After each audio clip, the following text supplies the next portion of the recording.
So welcome everybody to Mortgage Law Today, which I'm glad I got through that first sentence because it's the show formerly known as Regulation Central, but we wanted first off to encompass a broader audience, not limit it to regulation. There's a lot more that this show discusses. And then also our lovely sponsors at Polunsky, Beitel, Green are mortgagelaw.com. So we thought Mortgage Law Today would be great. Go check out mortgagelaw.com.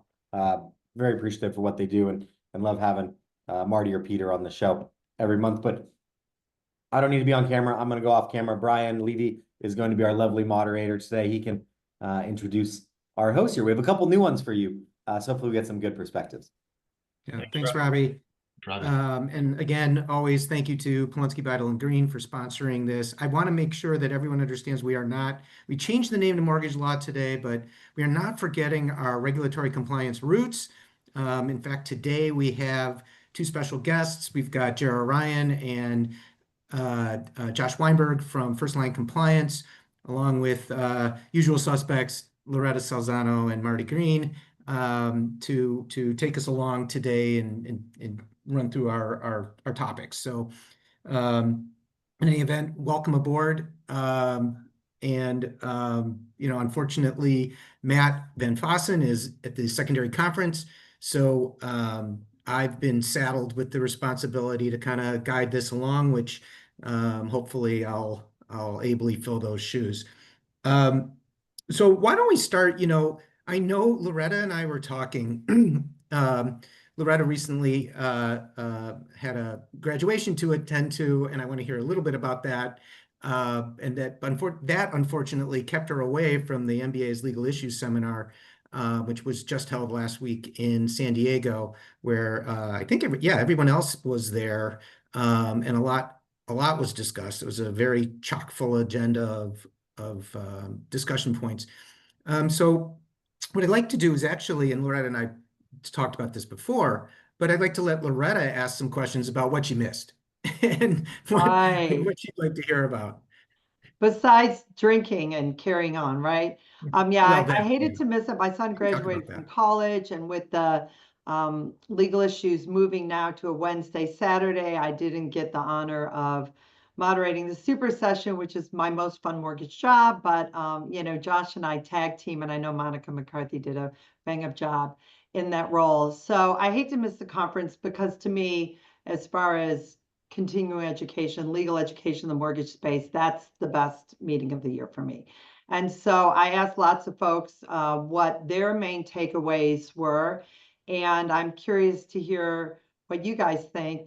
First, I'll tell you that the thing I heard from two people was they thought the most interesting pieces of the meeting and the sessions were about AI, and not just how lenders are developing and utilizing AI, but how attorneys and compliance professionals are using AI. So I guess I'd be interested in having those of you who are there maybe share a tidbit or two about that for the audience, and then having you all chime in about what your takeaways were, because I also heard that there's a lot of, well, we don't really know who's on first and what's happening and what, things are so back and forth, which is part of our topic for today, about what's happening at the CFPB, what's happening at other agencies, what might the path look like going forward, and how fast will we be fishtailing as things change. So that's like a big tee up to, hear what you thought. So I get to call on people, I guess, as I'm teeing it up. So of course, ladies first, Jara,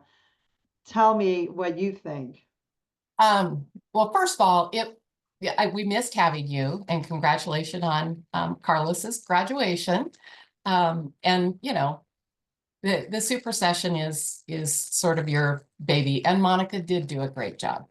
But I can affirm everything that you said you heard. AI was definitely the buzz. I thought it was very interesting. I was, standing outside, as we all do, between the sessions, and the AI session itself. Two of our colleagues had used an AI tool to record it and then receive a note back and a summary back of what it was, and to organize those notes for them. And to me, that pointed to just where we're headed and how that can give us leverage, how technology is really going to support what we do and how we take care of our clients and take care of their customers. I think it will help make us better, faster, stronger. And so that was exciting. It was exciting listening to a lot of people try to predict what is going to happen. And, you know, most of them said, well, we'd like to say we can tell you exactly what's going to happen, but we can't really. I thought it was interesting listening to the MA and to the MA The and Mortgage Action Alliance? Huh? The Mortgage Action Alliance? Yeah, the Mortgage Action Alliance and the MORPAC breakfast, where they talked about, you know, right now what's happening is everyone's getting ready for the next election in DC. And so many of your conversations have to be that you take to those representatives. You need to keep that in mind if they're in a race for the next election and how to place that. So it was a good perspective. And probably the most common theme that I heard, and Josh and I talk about this with our clients all the time, is the CFPB may be they may be tamed a little bit. They're not entirely gone. No one really knows. What we heard is their numbers will not be 200, but they won't be 1,700. It'll be somewhere in between. And the emphasis is going to be on really going after the bad actors. But what we're telling our clients is, you know, if you've been compliant and you've had a good business practice in the past, don't change. There's really no reason to change what you're doing because doing right just makes sense. And, you know, I think 2 or 3 times I heard people say, be careful, you don't want to throw the baby out with the bathwater. And another compliance colleague called me today and she said, do you think people are starting to throw the baby out with the bathwater? I'm like, wow. Okay, so there's our new buzzword, the buzz phrase. Right. Thanks, Jara. Josh, what do you have like a takeaway or what you thought was the hot topic to share? Yeah, I think just quickly on the AI piece, and I agree. I really saw there were 3 key themes throughout the conference. One was AI. The other was the federal versus state. What's happening with the CFPB and a decrease or a more lenient federal regulatory position combined with a more aggressive state posture, and just a reminder and hearing from some of the lawyers in industry saying, look, we're working on cases in pretty red states. We've seen that with clients as well in terms of examination. So it's not just, you know, the color of the state, it's states wanting to ensure that their rules are enforced and stepping that up in a perception of a decreased federal oversight. And then third, I think was what Jero was mentioning of like, well, what do we do now? Where's the right levers? And I think that's an important piece to talk to. As Jero was mentioning, I use a different analogy. Now's not the time to put skeletons in the closet that will haunt you years from now. And I've had the conversation a lot that forget the conversation of whether it's compliance or law. When we think about running a business, if we had a new employee starting with us, would handing them a policy saying, here's our expectations and requirements for the job be a good idea? Would giving them training on what their job was and what the company expectations were be a good idea? Would having a mechanism for people in the business to communicate to the leaders of the business so they can make effective business decisions, would those be good ways of running your business? And everyone's like, yeah, that all kind of makes sense. I would say those are 3 components of a compliance management system. So it's not just doing it because a regulator is saying do it. It's doing it because it's a solid way of running a business. So you're such a compliance person, Josh. I guess I'm a little more of a cowgirl, but I'll weigh in on that later. Yeah, Brian. Well, before we, you know, we're sort of talking on a high level about different topics, but I want to come back to the AI topic.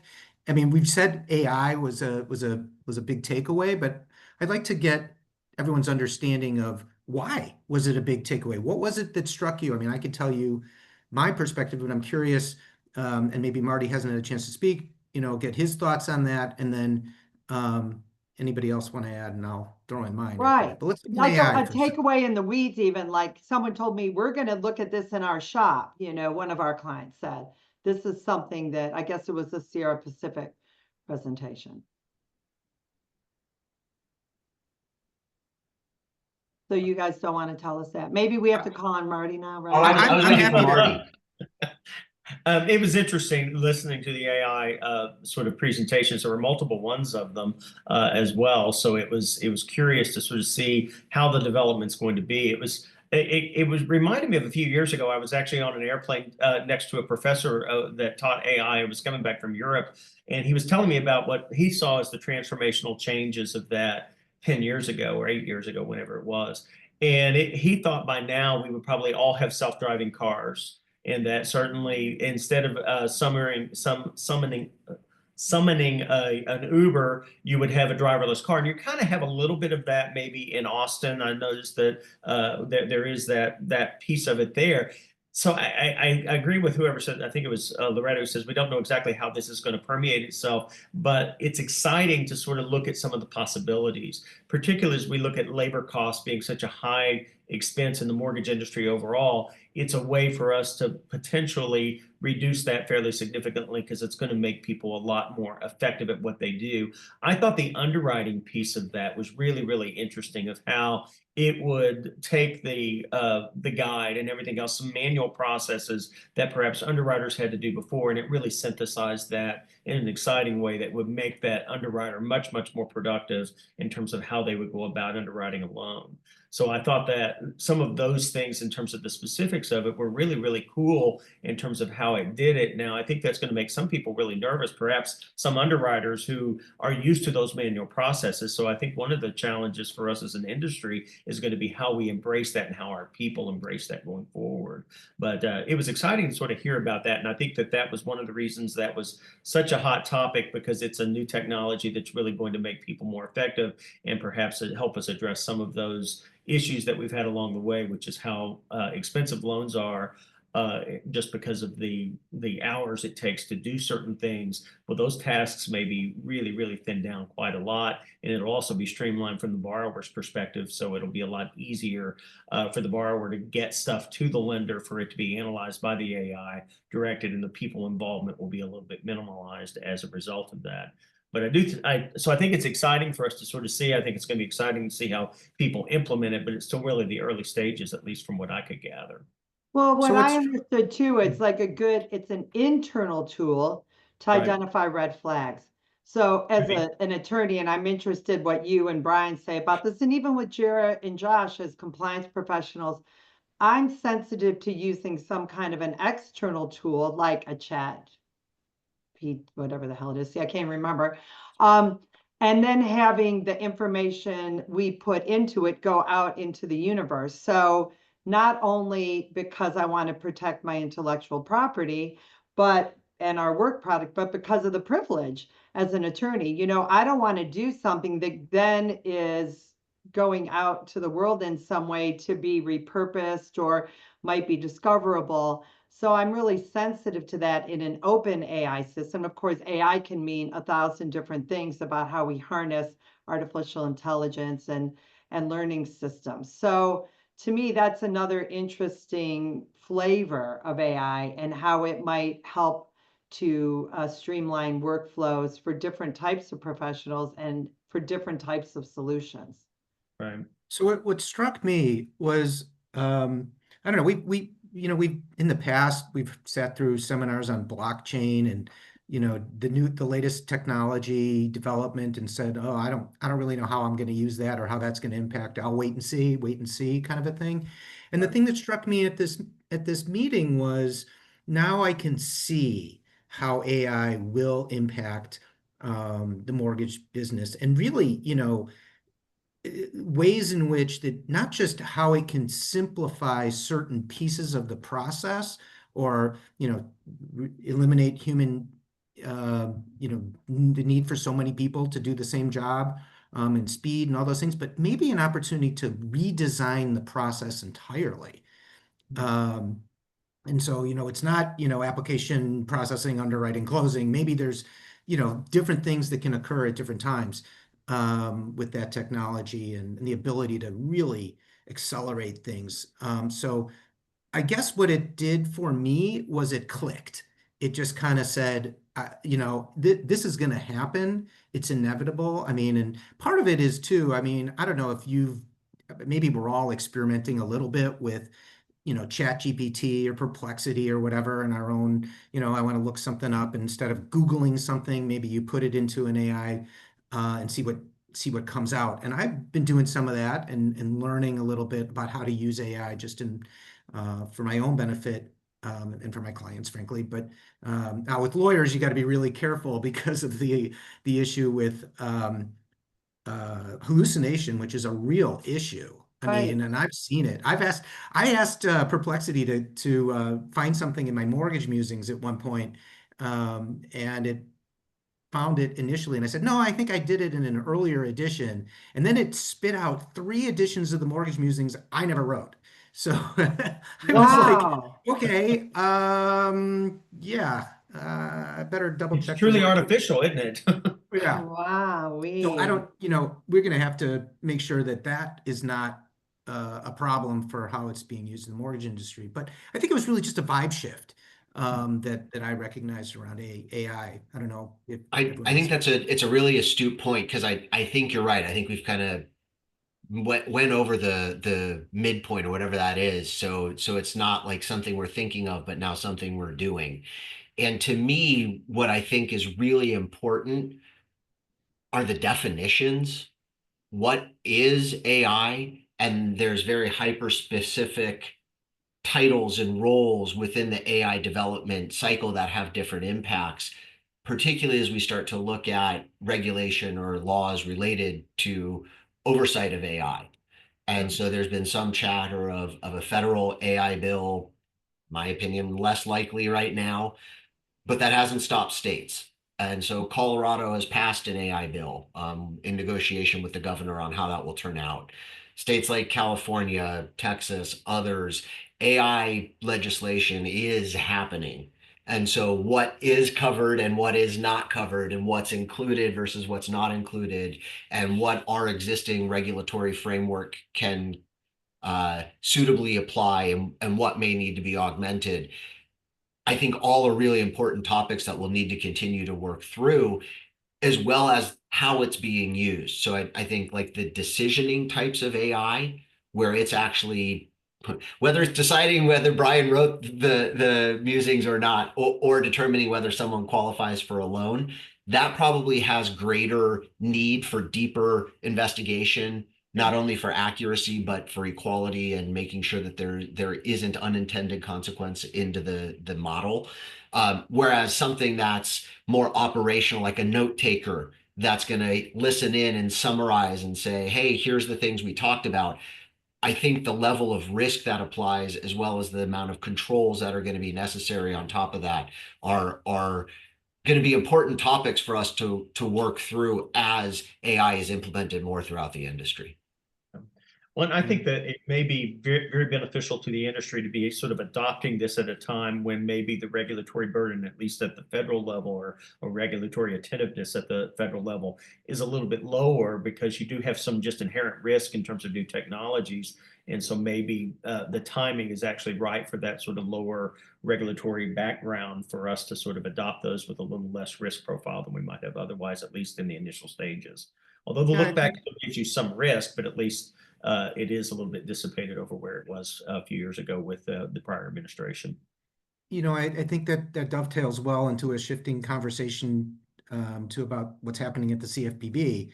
And I think, as you look at the current environment, all the things that everyone says, don't assume that, because the CFPB is emasculated, or whatever you want to say they are. Neutered, come on, use the word neutered. That one is my favorite. I like hibernation. They're hibernating. Is hibernating, all yeah. of the above. It They're doesn't going to mean that wake the up at laws some have been, point, right? the Terrible. laws haven't been changed, and there's state laws to deal with state enforcement, and there's class actions, and all of that's true.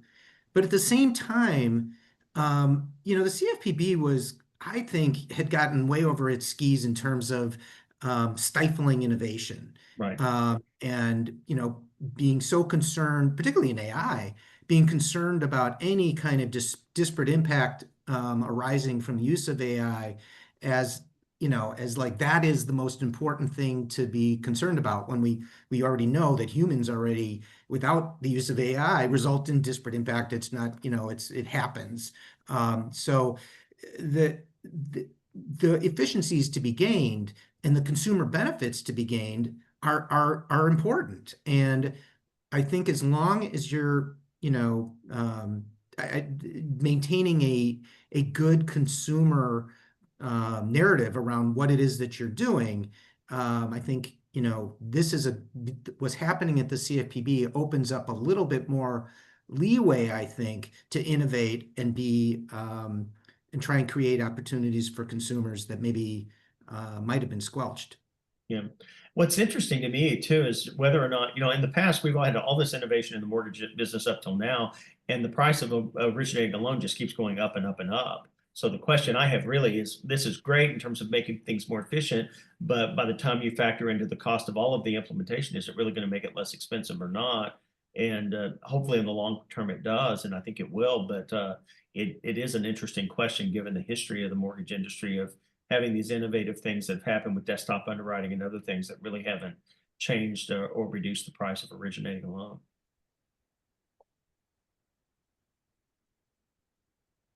Anyway. All right, Loretta, did you have more questions about the legal issues, or? Well, I guess I'd be curious, we are talking about disparate impact, and Josh, I know one of your favorite topics, as is mine, is LEP.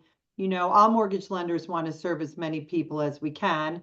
We don't necessarily want to be crammed into some statistical model that's interpreted to mean ill intent or discriminatory intent. But did we have some takeaways about that, either in how AI might facilitate serving borrowers with different languages, preferences, and through the whole life cycle of the loan, which is part of the problem, right? We can't market in a language when we can't then serve the customer through servicing, perhaps, and how then that dovetails with any talk about, where the courts are on disparate impact versus where the CFPB is based on their DI and no DI laws anymore. So I'll start and then would love A lot. Yeah, no, and so I think I'm also a reflection in the change in tone or conversation, in so much that I speak now far more to market expansion. I don't talk as much about limited English proficiency. I had actually evolved from limited English proficiency to language access, and have now pivoted even more to market expansion. And that's great semantics, because everyone wants market expansion, especially now. And nobody wants to touch a potential third rail that's opposite or counter to an administrative priority or direction. Right. And I think we can do all of it. I don't think we have to be adversarial to an administrative appeal, but the demographic data is unarguable. And so first, my shift in how I approach it, I think, is indicative. This is also, I think, one of the first legal issues conferences in the last few years that did not have a panel on limited English proficiency or language access, which I also think is telling. And so just to kind of bookend that, I actually think this, maybe to parent Marty a little bit, is opportunity. The market is the largest demand. The reason lenders need to provide market expansion, the reason lenders need to provide service in more than just English, is to serve the market. It's to stay in business because customers are making it clear, if you want my business, speak my language. Right. And the language many of new home buyers and borrowers are going to be speaking is Spanish and English. the majority of home buyers in the Spanish-speaking demographic were born in the US. Their second language was English, but they speak fluently and don't have an accent. But there is a tremendous amount of comfort that's created in being able to read and compare English and Spanish side by side. So that when you look at the Super Bowl or other major sporting event and there's advertisements from the largest companies in the world in Spanish, that's not because there's a regulator shaking a stick saying you have to. It's because they know where the market is. Now, if that's the way we're going to serve the market, how do we do that in a responsible way? How do we do that in a way that fits within a compliance management structure? And largely, that's what fits into a language access program. Knowing what we're doing, why we're doing it intentionally, not by mistake, and putting appropriate monitoring and review and other controls in place to ensure that what we're trying to do, the mission we're trying to serve, is being accomplished. Well, it gives you more creativity. You still have to play in the UDAP box, but it gives you more creativity, whether it's harnessing AI or without worrying about some of the other concerns. And Brian, I know you musing about DEI and DI all the And time. so just because I'd be remiss not to say, we can't forget about the state requirements about transacting business in a language other than English at the same time. Sure. But I like the context of doing it in as you say, market expansion, because I do think it takes the focus into just serving additional people as opposed to serving them in a way, the DEI way that the administration kind of finds objectionable, that perhaps they're getting some preference that they're not otherwise entitled to or something like that. So I do think that the way that you phrase that is actually great in terms of it being palatable to the current administration, satisfying the need in the communities, as well as making your state regulators more happy, the fact that you're serving that community as well. Well, one of the original purposes of the CFPB was to facilitate transparency in the market and to enhance the market. And they really converted that goal from a, help everyone, help the entire marketplace, to a goal of let's help the most vulnerable and look out for, that was sort of where DEI, was sort of corrupted in a way to focus only on certain people instead of sort of the rising tide lift all ships kind of mentality. So, clear, Josh, great great narrative now for language access. I think it's actually it's the right message, and you don't have to lean into a political agenda to make the case. So I think that's great. I want to add just a little to that commentary, because we do have a client who's very active in serving the Hispanic market. And, a lot of times we're asked to help review marketing, help do their social media profile reviews. And you get top producers who, genuinely believe that they have a great social media following. And you'll look and you'll see they've got 100, 200, 300 followers. And our client has a team that pretty much exclusively serves a Hispanic market, and their social media following is almost at 10,000 at this point. They are very active, and you see that also coming back in with the production volume that group is bringing in. But they've also approached it, Loretta, to use, to pick up on your UDAP. They're very careful with how they say what they say, and they're very cognizant of what they are doing. And they've adopted practices to make sure that they are providing, disclosures to the consumer, so that they know that the loan documents they're getting will be in English, but they're welcomed into the mortgage process. It is far less intimidating, is what one of those loan officers said. And Spanish is actually her second language. And she's like, I was very worried about this. She said, but they just feel very welcomed. And isn't that what we want all of our clients to be providing for their customers and their borrowers, is to feel welcomed to the process? Right. It's interesting. Someone in the chat asked the question, why isn't English the official language of the United States? I think President Trump did issue an executive order naming it as the official language. So to the extent Oh, that the executive order, I think it was dated March 1st, indicates that it is the official language, at least according to the executive order. So just thought that was interesting. What one I comment mean, too, just as we're talking through the mortgage process, it's important to both identify, even for lenders that have implemented language access and are serving this market well, the closing packages, the legal instruments, the documents, the official transaction is often conducted in English.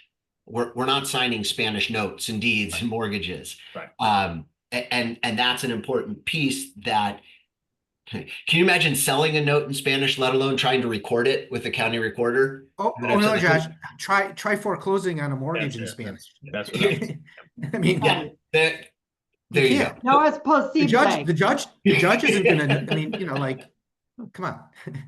Everything's in English. So all super good points, but just to read back to, even when we're providing accommodation to borrowers to make them feel comfortable and increase the likelihood they work with us, that transaction is still going to be in English. Sure. Absolutely. I was going to comment because I think it came up on a question regarding the disparate impact and kind of the tension between the EO that's come out and kind of what had been talked about, the current state of law. For me, I just think it's a really interesting conversation. There's also an issue in New Jersey. I wish Matt were here because he's well versed in it. New Jersey has a law changing disparate impact and the burden shifting provisions. So moving away from the precedent set by inclusive communities. So first of all, the law on the books still stands. There has been, the laws have not changed, the regulations haven't changed, the statutes haven't changed. The executive order has the impact of shifting the priority of federal employees, including DOJ, but it doesn't change the laws. Right. And so now when we've got New Jersey coming in with a new novel theory, I could see groups like the MBA saying, hey, this is going to disrupt the market if disparate impact theory on the books is being overturned. We could see industry say, no, support the existing law, despite an administration saying this is not the case. I think we're in really interesting times. Well, first of all, just one cleanup matter. This issue that was in Maryland with the assignee trusts being required to get licensed. Right. Kudos to the NBA for getting, the state. I'm not sure what all they did, but they worked all the angles and got that cleaned up. And first delayed implementation and then got it straightened out. So again, great job NBA in getting that done, because it was going to be a nightmare for Maryland lending.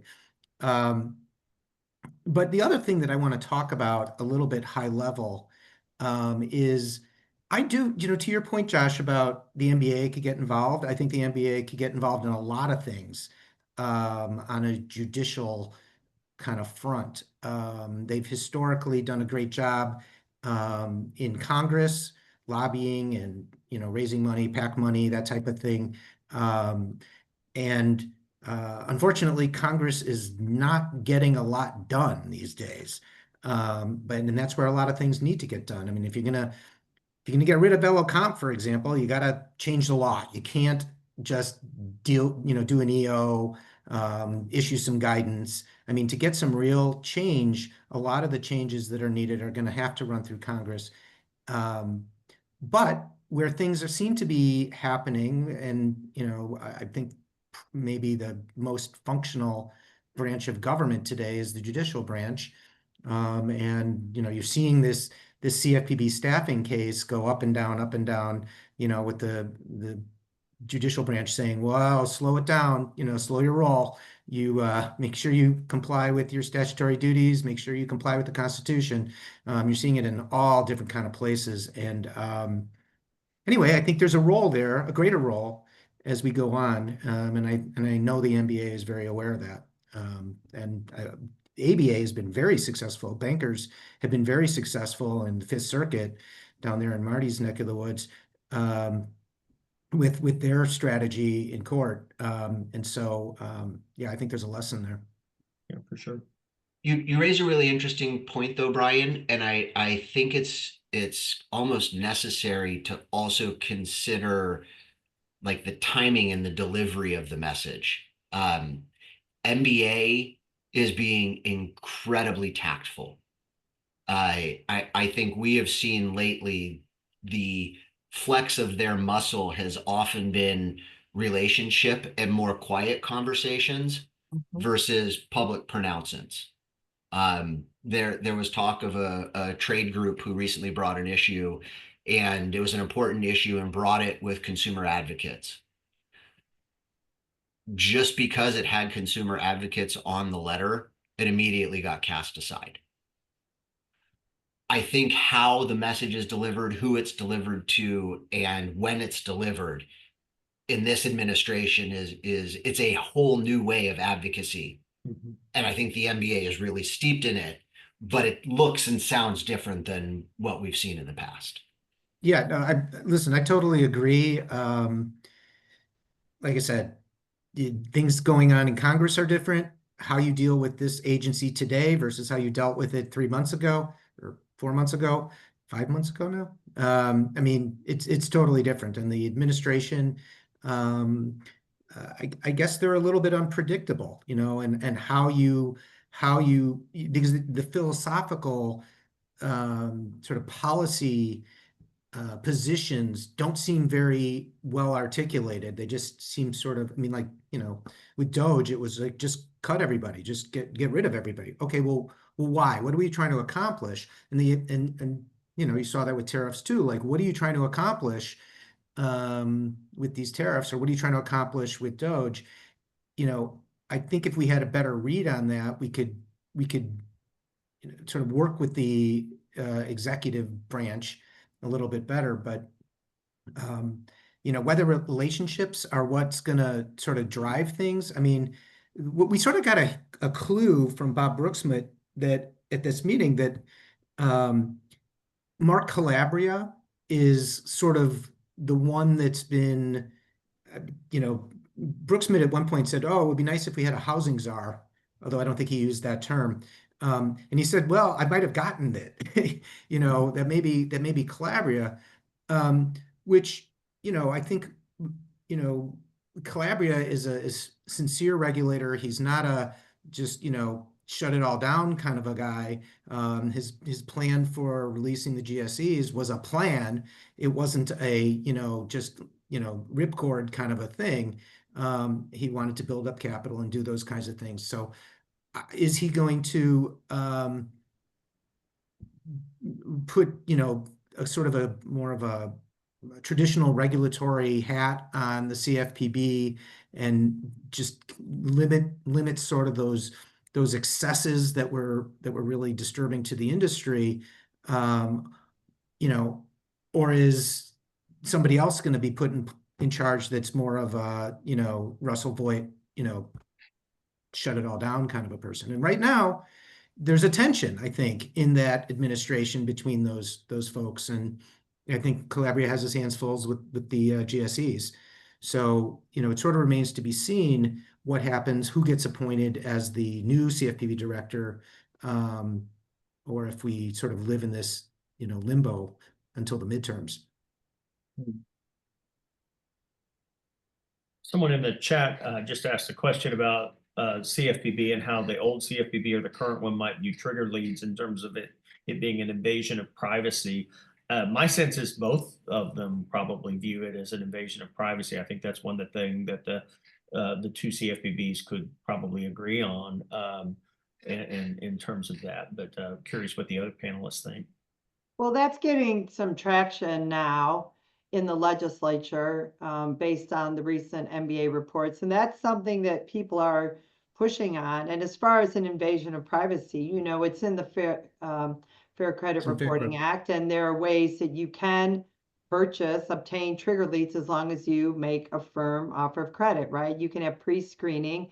if you make a firm offer of credit. Now, this is an area where I think there would be a lot of room for enforcement. You know, it's shooting fish in a barrel. This is another area where, without expanding its powers or scratching the surface too deep, you could find violations. And I think part of the other violations in connection with trigger leads don't have to do with FCRA violations, but they are UDAPs. People who are buying the trigger leads are purporting to be the company that the applicant has applied with, or maybe someone else.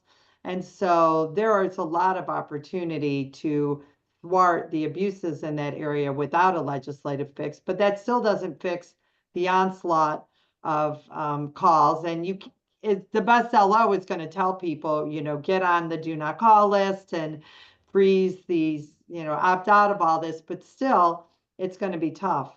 But anyway, I think the encouraging news is, you know, there's been a movement on the state side. Some states have been thwarted by credit reporting companies. Our state of Georgia, we have, I don't want to say it's a toothless bill. It does go into effect in July. It doesn't prohibit the use of trigger leads, but it requires disclosure of who you are.